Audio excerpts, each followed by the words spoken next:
The desert sand glowed orange in the early morning light when Captain Hyunwoo first saw the ship.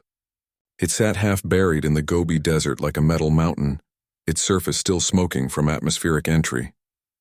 The crash had registered on seismic sensors across 3 continents, and now military forces from a dozen nations surrounded the site with weapons pointed at something none of them understood. Hyunwoo stepped out of the helicopter and felt the heat radiating from the alien metal. He was a soldier, trained for combat and crisis, but nothing in his experience prepared him for this moment. The ship was massive, at least 300 meters long, covered in strange symbols and technological components that defied easy description. Parts of it were torn open, exposing corridors and chambers within. Fluids leaked from damaged sections, creating pools of iridescent liquid that seemed to shimmer with internal light. The aliens had already left. Escape pods scattered across the desert marked their departure, small craft that launched within minutes of the crash. Search teams found the pods empty. Their occupants vanished as mysteriously as they arrived. They took nothing with them except their lives, abandoning their vessel without any apparent attempt to secure or destroy it. Hyunwoo led the first entry team into the ship 3 hours after the crash. They moved carefully through corridors that were too tall and too wide for human proportions, past walls covered in glowing panels and controls that meant nothing to them. The air inside smelled strange, metallic, and sharp, nothing like the recycled atmosphere of human aircraft. Emergency lighting flickered in some sections while others remained completely dark.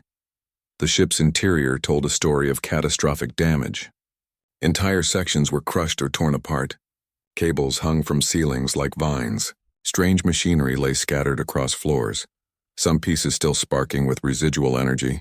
In what appeared to be a control room, dozens of stations sat abandoned, their displays showing symbols and patterns that shifted too quickly for human eyes to follow. Within days, the United Nations formed a special committee. Every major nation wanted access to the ship, wanted to claim its secrets for themselves. Arguments erupted in secure conference rooms across the world.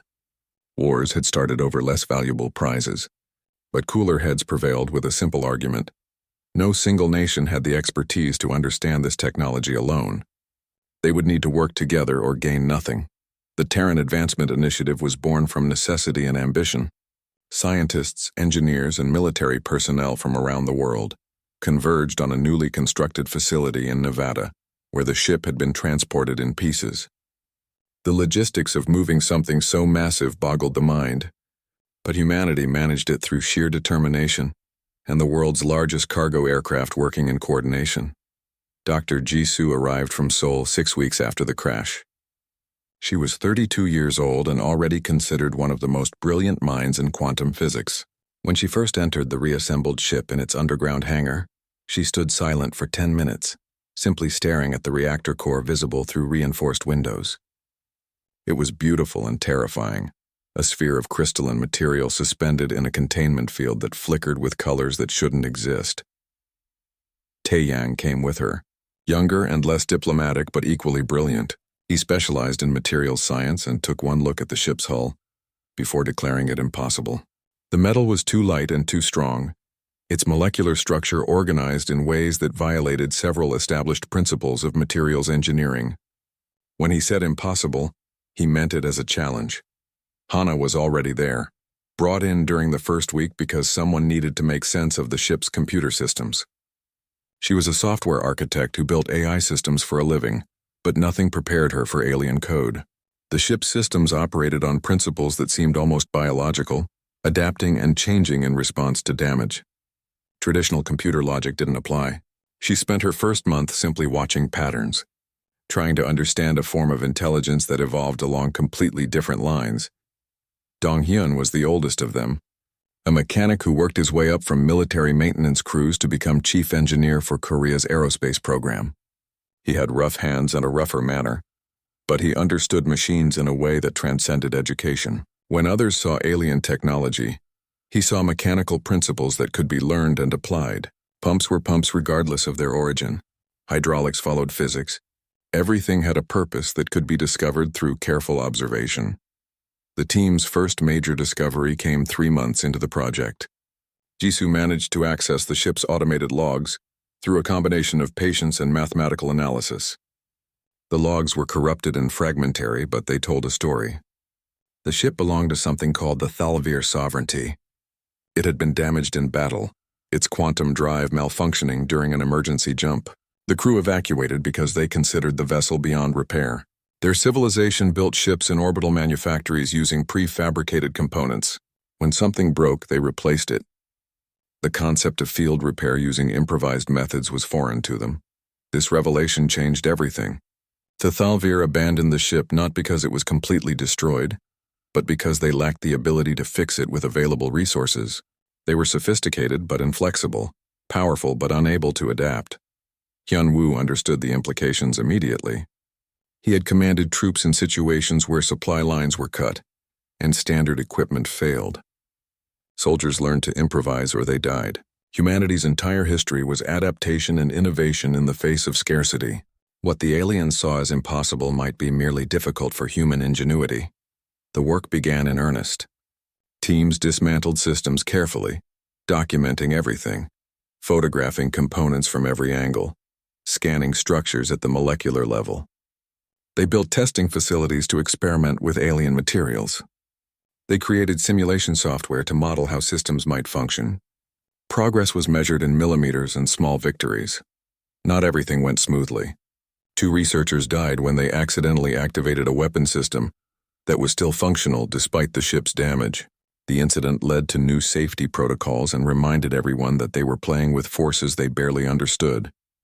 Every discovery carried risk, but the potential rewards justified the danger. By the end of the first year, they had mapped 90% of the ship's major systems.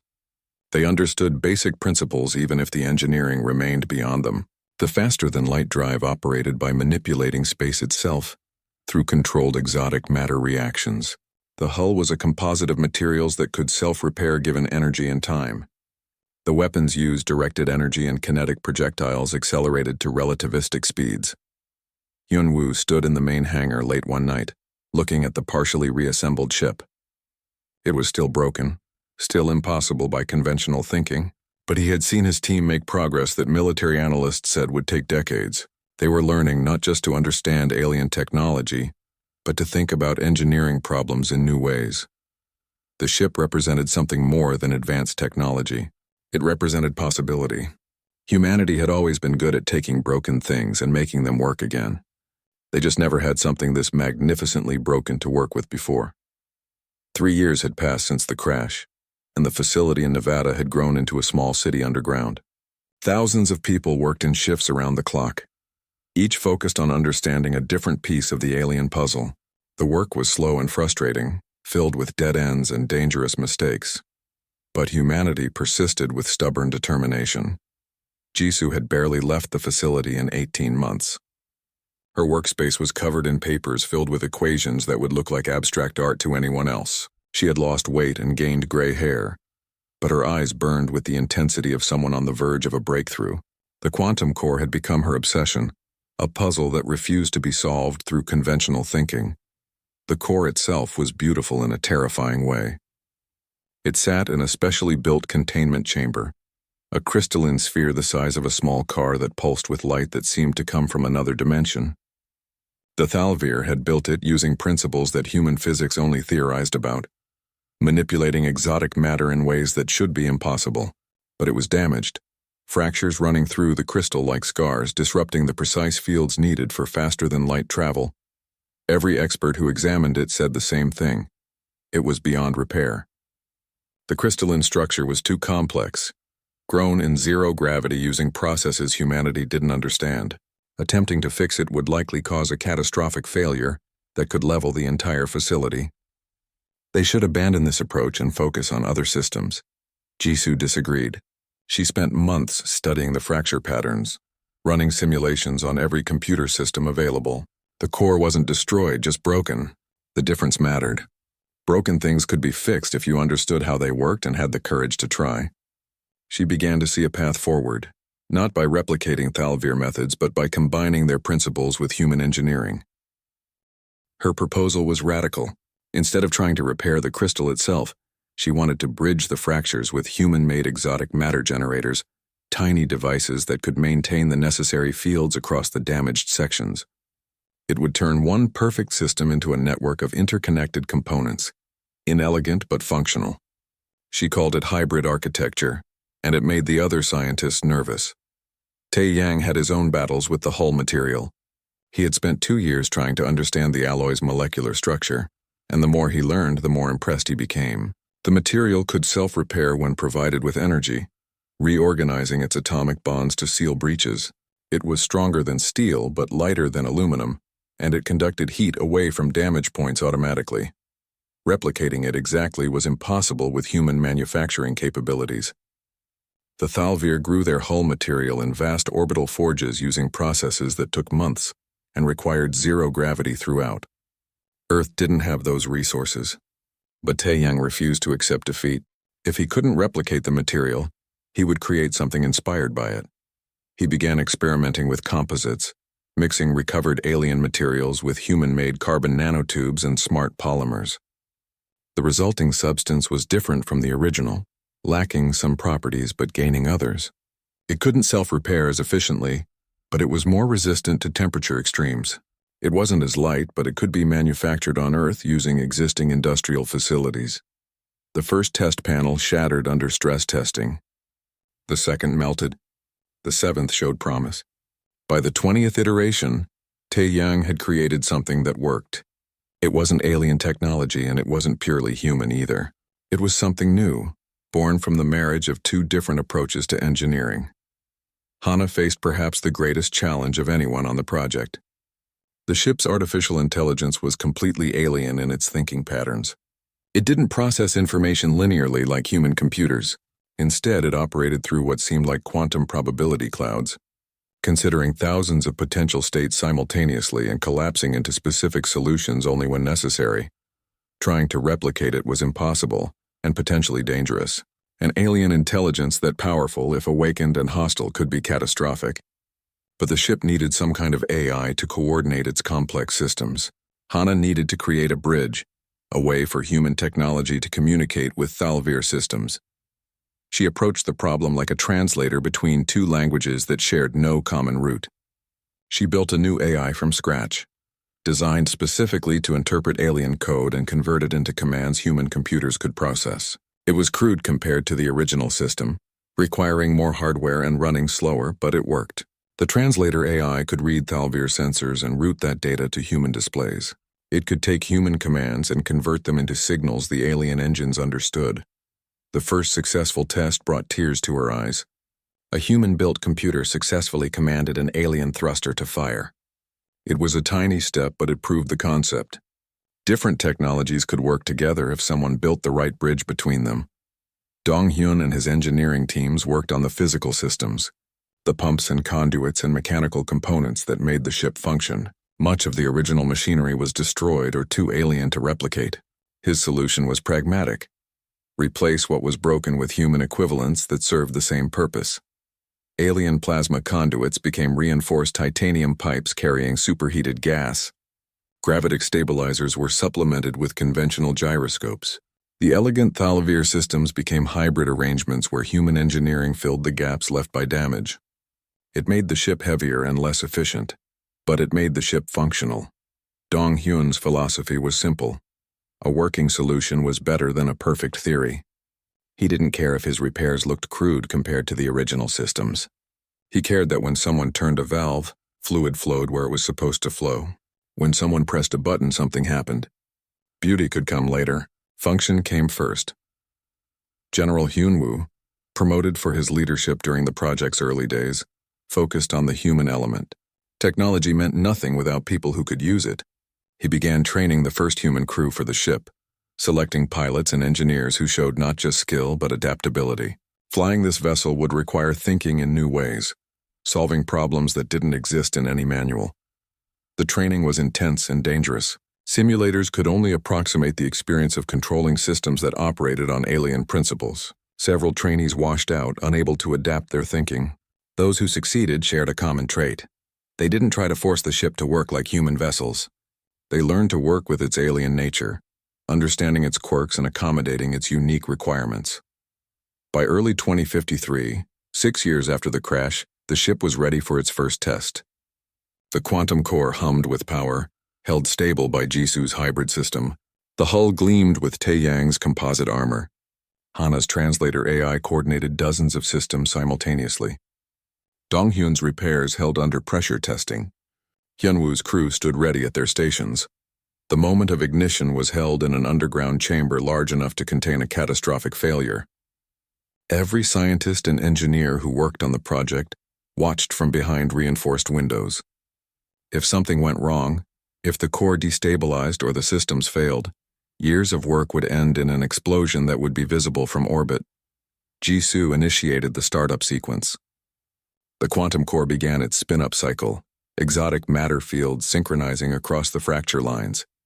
For 10 seconds nothing happened, then light bloomed within the chamber. Not the harsh glare of human technology, but something softer and stranger, as if space itself was bending around the ship. The power reading stabilized. Systems came online one by one, each green indicator representing months or years of work. The hull temperature remained normal. The containment fields held. The ship was breathing, alive with power for the first time since it crashed in the Gobi Desert. Hyunwoo stood at the commander's station and felt the deck vibrate beneath his feet. It was real. Humanity had taken an alien wreck that its builders considered worthless and made it work again. They had done it through adaptation and improvisation, through creative thinking and stubborn refusal to accept the word impossible. The ship wasn't perfect. It was slower than its original specifications. The repairs were visible everywhere.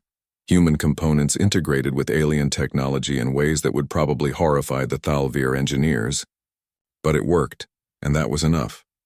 The ship was renamed Baekdu after the sacred mountain that stood on the border between Korea and China, a symbol of natural power and endurance. The name felt appropriate for a vessel that had been broken and remade through human determination. Captain Seok-jin stood on the bridge for the first time as its commander, feeling the weight of history settling on his shoulders. Seok-jin was younger than most would expect for such a position. Only 35 years old, but he had proven himself during the training process. He understood that commanding this ship required more than military discipline. It required flexibility, creativity, and the willingness to solve problems that had no precedent.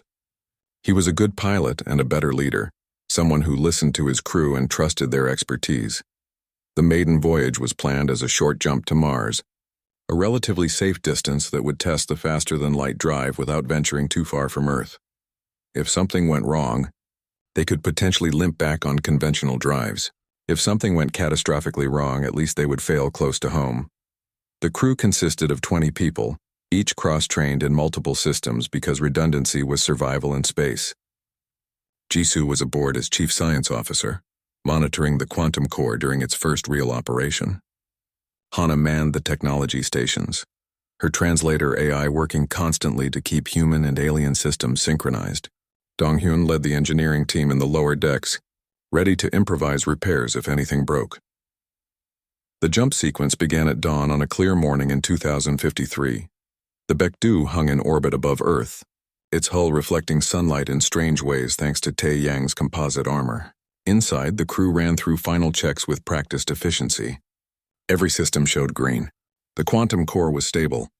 The exotic matter fields were aligned. Seok-jin gave the order. The ship's drives engaged with a sound like reality tearing, and suddenly Earth was gone. For 3 seconds that felt like eternity. The Baekdu existed in a state that human minds struggled to comprehend, traveling through a space that wasn't quite space. Then Mars appeared ahead of them, the red planet filling the view screen. They had crossed millions of kilometers in seconds. Humanity had achieved faster-than-light travel. The bridge erupted in cheers, people hugging and crying and laughing with the release of years of tension. They had done something that should have been impossible. The celebration was brief. They were professionals with a mission to complete. The Baekdu spent 3 days in Mars orbit, conducting tests and gathering data. Every system performed within acceptable parameters. The hybrid repairs held up under the stress of FTL. Travel. When they jumped back to Earth, the transition was smoother, more controlled. News of the successful flight spread through the international community with incredible speed. Humanity had not just repaired alien technology but mastered it. Within weeks, every major nation was demanding access to the ship, wanting to build their own fleet. The United Nations had to navigate complex political waters to maintain the cooperative spirit that made the project possible. But humanity's achievement had not gone unnoticed beyond Earth. 6 months after the first Mars mission, long-range sensors detected an approaching vessel. It was smaller than the Bekdu and moved with the efficiency of purpose. First contact was about to happen. The newcomers identified themselves as Vryn, a species of insectoid traders who traveled the space lanes buying and selling goods between star systems. Their ship approached cautiously, broadcasting confusion in multiple languages until Hana's systems found common mathematical principles that allowed basic communication. The Vryn were astonished to see a Thalvir warship operated by an unknown species. Their compound eyes widened in what might have been shock when they learned the ship had been salvaged and repaired. The lead Vryn trader, whose name translated roughly as clicking sound of greeting, expressed disbelief that anyone could repair what the Thalvir themselves had abandoned. Jisoo led the diplomatic efforts, using the translator systems to establish more sophisticated communication. She offered cultural artifacts from Earth, recordings of music and art, digital copies of literature and scientific papers. The Vryn were fascinated by humanity's creative expressions and offered something in return: star charts and basic information about the galactic community. Humanity learned they had emerged into a galaxy dominated by 3 major powers. The Thalvir sovereignty was a military empire that valued precision and order. The Kreth Collective was a loose association of industrial worlds focused on manufacturing and trade. The Asen Federation was an old civilization that claimed moral authority based on their long history and philosophical traditions. Beyond these powers lay the fringe worlds, independent systems and smaller species that existed on the margins of galactic society. These worlds paid heavy taxes to the major powers for protection and access to trade routes. They had limited rights and little voice in galactic affairs. The Vryn themselves were fringe species, successful traders but always operating under the shadow of larger civilizations. The information was valuable beyond measure. Humanity now understood the galactic landscape they had entered. They were newcomers with one repaired ship, facing civilizations that had been traveling the stars for thousands of years. The logical response would be caution, building slowly, avoiding attention until they were stronger. Seokjin had other ideas. He saw opportunity in the fringe worlds, species that might welcome partnership rather than domination. Humanity had proven they could take broken technology and make it work. Perhaps they could offer that expertise to others who lacked the resources of major powers. The first test of humanity's place in galactic society came 3 months after contact with the Vryn. A Thalvir patrol fleet arrived in Earth system, their ships moving with practiced military precision. They broadcast a message demanding the return of their property and compensation for salvage of military technology. The confrontation took place in neutral space between Earth and Mars. 5 Thalvir vessels faced the Bekdu alone. The size difference was intimidating. Each Thalvir ship was larger and newer than the repaired wreck humanity flew. Their weapons could reduce the Bekdu to atoms within seconds. But Seokjin held position, broadcasting a response that had been carefully crafted by Earth's diplomatic corps. The message was simple. The ship had been abandoned on Earth without any attempt at recovery or destruction. By galactic salvage law, which the Thalvir themselves had helped establish, abandoned vessels became property of whoever claimed them. Earth had claimed the wreck, repaired it through extraordinary effort, and now operated it legally. The Thalvir commander, an officer named Dalreth, responded with barely controlled anger. The ship was military property of the sovereignty. Its technology was classified.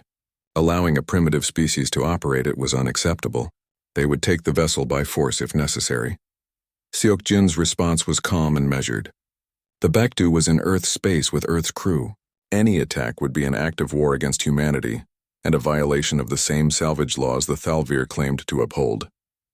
Furthermore, every major power was watching this confrontation. How the Thalvir chose to proceed would set precedent for future salvage claims throughout the galaxy. The standoff lasted for 6 tense hours. Thalvir ships maneuvered into attack positions while the Bekdu simply waited, making no aggressive moves. On Earth, military forces prepared for the possibility of invasion. knowing they had no real defense against orbital bombardment. Humanity's fate hung on the decision of an alien commander. Dalrith finally withdrew. The political cost of attacking Earth outweighed the value of one damaged warship. The Thalvir had abandoned the vessel as worthless. Admitting they were wrong would damage their reputation more than allowing humans to keep it. The fleet departed with warnings about future violations of Thalvir space. The confrontation established humanity's reputation across the galaxy. Word spread through trade networks about the species that not only repaired impossible damage, but stood firm against military threats. The major powers began reassessing their assumptions about the new arrivals. The fringe world started asking questions about these humans who seemed different from the empires that ruled them. Siak Jin returned to Earth as a hero, but he knew the real work was just beginning. Humanity had one ship and a reputation for resourcefulness. They needed to build on both advantages quickly before the major powers decided that humanity represented a threat rather than a curiosity. The galaxy had noticed Earth. Now humanity needed to prove they deserved the attention. The knowledge gained from the Baekdu changed everything. Humanity now understood the basic principles behind faster-than-light travel, exotic matter manipulation, and advanced energy systems. They couldn't replicate Thalvir technology exactly, but they didn't need to. Instead, they began designing ships that combined alien principles with human engineering philosophy, creating something entirely new. Taiyang led the construction effort from a massive orbital shipyard built specifically for the project. The shipyard itself was a marvel, assembled from components launched from Earth over 18 months. It hung in high orbit like a metal spiderweb, its construction bays large enough to build vessels 300 meters long. Thousands of workers lived aboard the station, committed to building humanity's first true starship fleet. The first human-designed vessel was named Hanseong, after the ancient name for soul. It was smaller than the Baekdu, only 200 meters long. But it was built from the frame up using principles humanity now understood. The quantum drive was human-made, using Jisu's hybrid architecture from the beginning rather than as a repair solution. The hull used Taiyang's composite material, manufactured in orbital factories that never knew gravity. The design philosophy was different from anything the Thalvir would create. Where they valued perfection and precision, humanity built in redundancy and modularity. Every critical system had a backup. Components could be swapped out and replaced quickly. The ship wasn't elegant, but it was practical and could be repaired under field conditions using standard tools. The Hanseong completed its first flight 2 years after the confrontation with the Thalvir. It was faster than the Baekdu, more maneuverable, and most importantly, it was completely human-made. Within months, 3 more ships joined it. Within a year, humanity fielded a fleet of 20 vessels, each built faster than the last as construction techniques improved. The new ships weren't as powerful as major power warships. Their weapons were less sophisticated, their shields weaker, their sensors shorter range. But they had advantages the major powers didn't anticipate. They could be built quickly using materials and techniques humanity already understood. They could be repaired by crews with basic engineering knowledge. They were adaptable, capable of being modified for different missions. Hana made another breakthrough that gave human vessels a unique edge. She developed a tactical AI that could learn from combat experience and adapt strategies in real time. Unlike the rigid tactical programs used by major powers, Hana's AI treated every engagement as a learning opportunity. It analyzed enemy patterns, identified weaknesses, and suggested unconventional responses. The AI wasn't smarter than what the Thalvir or Kreth used, but it was more flexible. It could suggest tactics that violated standard doctrine if those tactics worked. It could coordinate multiple ships to act as one unit, or allow them to operate independently as situations demanded. Human vessels didn't just follow battle plans. They evolved their approach during combat. Admiral Hyunwoo, promoted to lead humanity's expanding space forces, understood that military power alone wouldn't secure Earth's future. The major powers had been traveling the stars for millennia. They had more ships, better technology, and vast resources. Humanity needed allies, and he saw potential in the fringe worlds. The fringe species had raw materials and strategic locations, but lacked the technology to defend themselves effectively. The major powers kept them dependent through a combination of protection agreements and technological monopolies. Ships broke down and could only be repaired at major power facilities. Weapons required proprietary ammunition. Even agricultural equipment needed replacement parts manufactured off-world. Hyunwoo began offering something different. Human engineers would teach fringe species how to repair and maintain their own technology. Humanity would share knowledge rather than hoard it. In exchange, Earth gained allies and access to resources needed for ship construction. It was a partnership based on mutual benefit rather than exploitation. The first species to accept the offer were the Vryn, the insectoid traders who made first contact with humanity. Their ships were old and barely functional, held together by improvised repairs. Donghyun led a team to their home system and spent 6 months teaching Vryn engineers human maintenance techniques. The Vryn were quick learners and soon their vessels were running better than they had in decades. Word spread through fringe networks faster than any official communication. Other species began reaching out, asking if humans could help them as well. Within 2 years, humanity had established technical training programs in 15 different systems. They taught species how to improvise repairs, how to modify existing technology for new purposes, how to think creatively about engineering problems. The major powers noticed and were not pleased. The Kreth Collective sent diplomats offering trade agreements designed to make humanity dependent on their manufacturing base. They offered advanced technology, favorable trade terms, anything to bring Earth into their economic sphere. Seok-jin, now a rear admiral commanding a squadron of ships, politely declined. Humanity would trade as equals or not at all. The Asen Federation tried a different approach, appealing to humanity's youth and inexperience. They offered to share their vast historical knowledge and cultural wisdom, to guide humanity's development along proven paths. They made it clear that refusing their guidance would be seen as dangerous arrogance. Jisoo, representing Earth in diplomatic talks, thanked them for their concern and explained that humanity preferred to make their own mistakes and learn from them. The Thalvir simply watched, gathering intelligence about Earth's growing influence. Dalreth, the commander who had confronted the Baekdu, submitted reports noting that humanity was developing capabilities faster than any species in recorded history. They were building ships, forming alliances, and spreading technical knowledge in ways that destabilized the existing order. Tensions escalated when a human convoy entered Asen-controlled space to deliver engineering equipment to a colony world. The colony had suffered a meteor strike that damaged their orbital defense platforms. Without functioning defenses, they were vulnerable to pirate raids. The Asen response was slow, citing bureaucratic procedures and priority assessments. They would send repair teams eventually, but it might take months. Humanity sent engineers immediately. Donghyun led the team personally, working alongside local technicians to restore the platforms using improvised parts and creative problem-solving.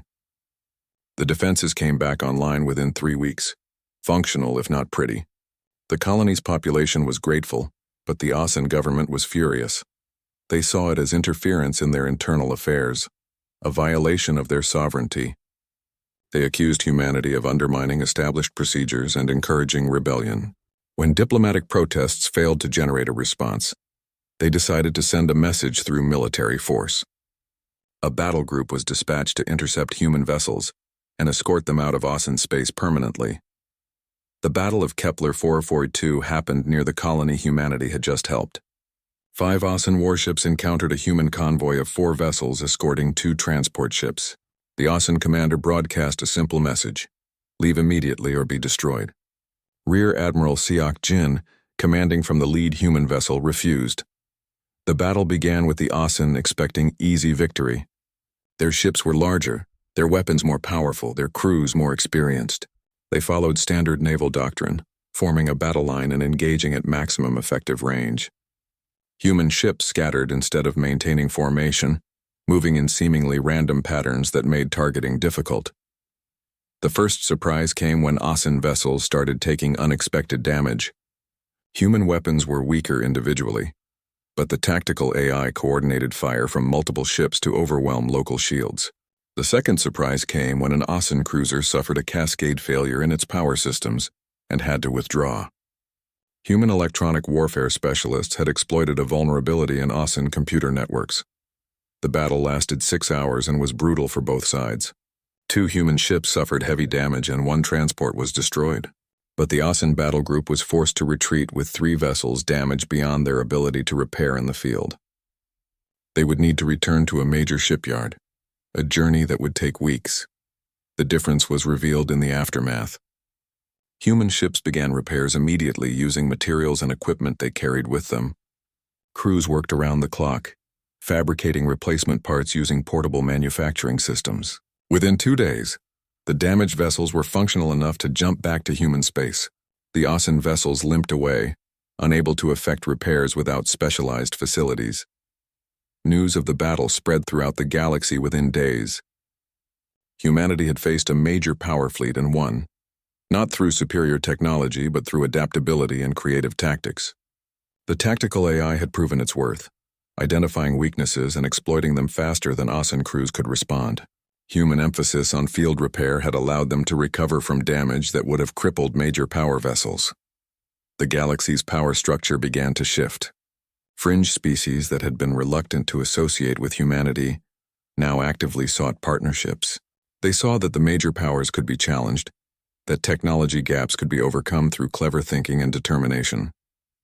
The Fringe Alliance formed organically from these partnerships, with Earth at its center not as rulers but as partners who shared knowledge freely. Within 3 years of the Battle of Kepler 442, the Alliance included 47 species and controlled strategic resources across dozens of systems. They weren't as powerful as any single major power, but they represented a significant force that couldn't be ignored or easily intimidated. Humanity had built something new in the galaxy, an alliance based on cooperation rather than domination. Yun-Woo stood in his office overlooking Earth, watching construction lights from orbital facilities twinkle like artificial stars. 20 ships had become 50 and more were being built every month. The alliance was strong and growing stronger, but he knew the major powers wouldn't accept this new order peacefully. Real conflict was coming, and humanity needed to be ready. The Galactic Council convened on a neutral station orbiting a dead star at the edge of known space. Representatives from every major civilization gathered in a chamber designed to accommodate dozens of different species, each with their own environmental requirements and physical forms. The subject of debate was simple but consequential: what to do about humanity and their growing fringe alliance. The Thalvir argued for immediate military action. Commander Dalreth presented evidence of human interference across multiple sectors, their spread of technology to species that lacked the maturity to use it responsibly, their violation of established territorial boundaries. He made it clear that allowing humanity to continue unchecked would lead to chaos and the collapse of galactic order. The Kreth Collective took a more measured position. Their representative, a being of pure energy contained in a crystalline matrix, argued that humanity represented an economic opportunity rather than a threat. Bring them into the existing trade networks, make them dependent on Kreth manufacturing, and their disruptive influence would fade naturally. Force would only make them martyrs and strengthen alliance resolve. The Asen Federation demanded justice for what they called unprovoked aggression. The Battle of Kepler 442 had been an attack on their sovereign forces performing legitimate duties. Humanity needed to be punished as an example to other fringe species who might consider similar defiance. Anything less would undermine the authority that maintained galactic stability. Jisoo sat in the gallery reserved for minor species, technically present as an observer rather than a voting member. She listened to the major powers debate humanity's fate, as if Earth's opinion didn't matter, as if billions of human lives were abstractions to be resolved through political negotiation. She had been given 5 minutes to address the council, a token gesture toward diplomatic fairness. When her time came, Jisoo walked to the central platform calmly. She was 50 years old now, gray-haired and carrying the weight of 2 decades spent building humanity's place among the stars. She looked at the assembled representatives, beings from 100 worlds, and spoke with quiet confidence. She didn't plead or threaten. She simply stated facts. Humanity discovered advanced technology by accident and learned to use it through determination and creativity. They shared knowledge with others because they believed cooperation was stronger than domination. They defended themselves when threatened and helped others who asked for assistance. They had violated no legitimate laws and would accept no judgment, from powers that sought to maintain control through technological monopolies and military intimidation. Jisoo made it clear that humanity wasn't seeking dominance over the galaxy. They simply refused to accept subjugation. The Fringe Alliance represented species that shared this view, that wanted partnership instead of vassalage. If the major powers chose war, they would find determined resistance. If they chose peaceful coexistence, they would find willing trade partners and diplomatic stability. The speech lasted exactly 5 minutes and was delivered without anger or fear. When Jisoo finished, she returned to her seat and waited. The council would debate for hours or days, but the fundamental question was already clear. Would the established powers adapt to new realities or try to crush them through force? The answer came from an unexpected source. Commander Dalreth requested a private meeting with Admiral Hyunwoo, specifically asking that it remain off official records. They met on a small station at the edge of Thalvir space, two military officers who had once faced each other in confrontation. Dalreth was honest in a way that surprised Hyunwoo. The Thalvir Empire was troubled. Their society had become so dependent on prefabricated solutions and rigid doctrine that they had lost the ability to innovate. Young officers complained that they never learned to solve problems, only to follow procedures. Ships sat in repair yards for months waiting for replacement components that could have been improvised in days. The commander had watched humanity take a broken wreck and transform it into something functional. He had seen human vessels repaired in the field while Thalvir ships required extensive yard time. He had read reports about human engineers teaching other species to maintain their own equipment, spreading knowledge that the major powers kept restricted. Dalreth asked a simple question: would humanity be willing to teach the Thalvir? Not as conquered subjects or junior partners, but as equals sharing knowledge. His people needed to remember how to think creatively, how to solve problems instead of just following manuals. He could arrange for select officers to train with human engineers quietly, without official approval. Hyunwoo agreed immediately. He saw the opportunity this represented, not just for the Thalvir but for changing the entire galactic dynamic. If the most rigid military power could learn to adapt and innovate, others would follow. He sent Dong-hyun and a team of engineers to begin the program, teaching Thalvir officers the same improvisation techniques they had shared with fringe species. The Galactic Council eventually reached a decision that satisfied no one completely. They formally recognized the Fringe Alliance as a legitimate political entity, with rights to self-governance and trade. They established new salvage laws that clarified ownership of abandoned technology. They created mediation processes for territorial disputes. It was bureaucratic compromise rather than definitive resolution, but it meant humanity and their allies had legal standing. The major powers maintained their influence, but the absolute control they once enjoyed was broken. Fringe species now had an alternative, a coalition that offered partnership instead of domination. Over the following years, more species joined the alliance, bringing resources and strategic locations that increased its importance. Humanity's role evolved naturally into something they hadn't originally intended. They became teachers and problem solvers, the species other civilizations consulted when facing technical challenges. Taeyang established the Galactic Engineering Corps, a formal organization that trained beings from hundreds of species in adaptive engineering principles. The Corps became prestigious, with graduates sought after throughout the galaxy. Hana created open-source AI systems that any species could use and modify freely.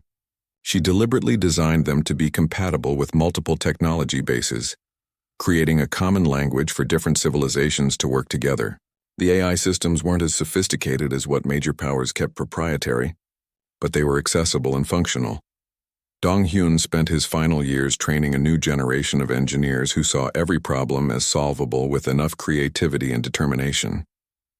He taught them that elegant solutions were less important than working solutions, that improvisation was a skill as valuable as theoretical knowledge. When he died at 73, mechanics and engineers from 40 species attended his memorial service. The Baekdu, the ship that started everything, was eventually retired and placed in a museum on Earth. But before that happened, Rear Admiral Seok-jin took the original crew on one final mission. They jumped to the edge of explored space, the frontier where known stars gave way to uncharted darkness. It was symbolic, a reminder of how far humanity had traveled from that day in the Gobi Desert. Seok-jin stood on the bridge of the old ship, its hybrid systems humming with the familiar sounds of human and alien technology working together. He thought about the journey that began with wreckage and evolved into partnership with dozens of civilizations. Humanity hadn't conquered the galaxy through military might. They had earned their place through ingenuity, determination, and willingness to share rather than hoard knowledge. 10 years after the Galactic Council's decision, representatives from over 100 species gathered on Earth to celebrate the anniversary of the Fringe Alliance.